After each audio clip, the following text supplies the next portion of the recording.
Bonjour à tous. Cette séquence vidéo sera dédiée au composant passif, la résistance variable.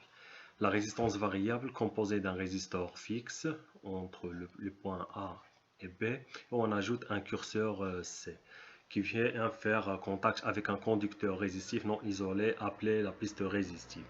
En déplaçant le curseur C sur le conducteur résistif, on fait varier la valeur de la résistance entre les points A et C, ou bien entre les bornes C et B. Le fonctionnement de la résistance variable, donc on peut l'utiliser comme un potentiomètre ou bien un rhéostat.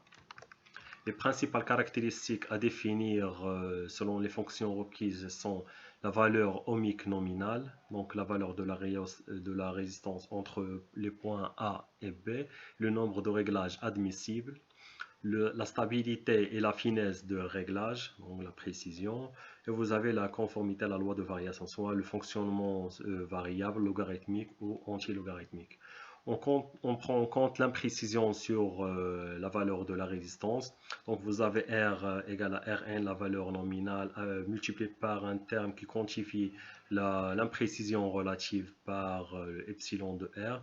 Et vous avez aussi les variations de la température avec le coefficient de température alpha R multiplié par la différence entre la température de fonctionnement et la température nominale T0.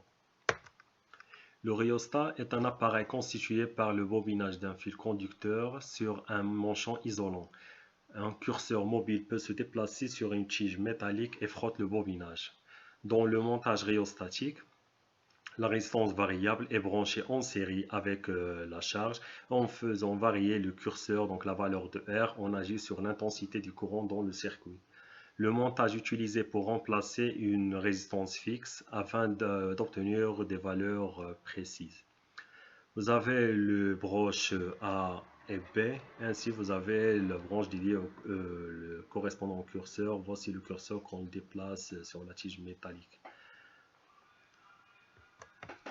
On a donc l'intensité du courant Imax qui peut être supportée par le rhéostat.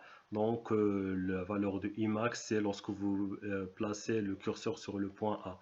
Ainsi, la valeur de la résistance variable vaut 0 ohm. Vous avez le courant minimal lorsque vous déplacez le curseur sur le point B. Ainsi, vous utilisez la totalité de la valeur de la résistance variable. Le choix du rhéostat sera donc en tenant compte du récepteur associé pour ne pas dépasser le courant maximal du rhéostat pour ne pas endommager votre composant. La valeur de l'intensité du courant du circuit, donc c'est la valeur de la différence potentielle de la source de tension divisée par la somme des résistances de la charge RC et la valeur RH du rhéostat, donc le point entre A et C. La valeur de la résistance équivalente du circuit, c'est la somme RC plus RH. Et la différence de potentiel U égale à la différence potentielle UR et la différence potentielle RC. Dans le montage potentiométrique, les extrémités de la résistance variable sont branchées aux bornes de la source de tension. La sortie qui se branche entre le curseur et un point fixe. Vous avez soit VS fixe entre le point B et C ou bien entre A et C. Le curseur donc agit comme un diviseur de tension avec les mêmes caractéristiques. Donc, comme si vous avez un diviseur de tension, deux résistances R2, donc entre C et B, et une résistance entre RA et C, donc R1. Ainsi, vous avez le VS par le diviseur de tension, vous avez CR2 sur R1 plus R2 fois VE. R1 plus R2, donc c'est la totalité donc, de la résistance. Vous avez vos R de P. Donc en faisant varier le curseur, vous avez donc le pourcentage. Par exemple, la valeur de R2 pour 0%. Donc le curseur est sur le point B. Donc la valeur de VS c'est 0 volts. Si vous placez donc le curseur sur le point A, donc vous utilisez la totalité de la résistance, c'est 100%. Ainsi, R2 égale à R de P. Donc le simplifié c'est VS égale à VE. Et si par exemple vous utilisez 30% la position du curseur, c'est R2 égale à 0,3 R2P. Donc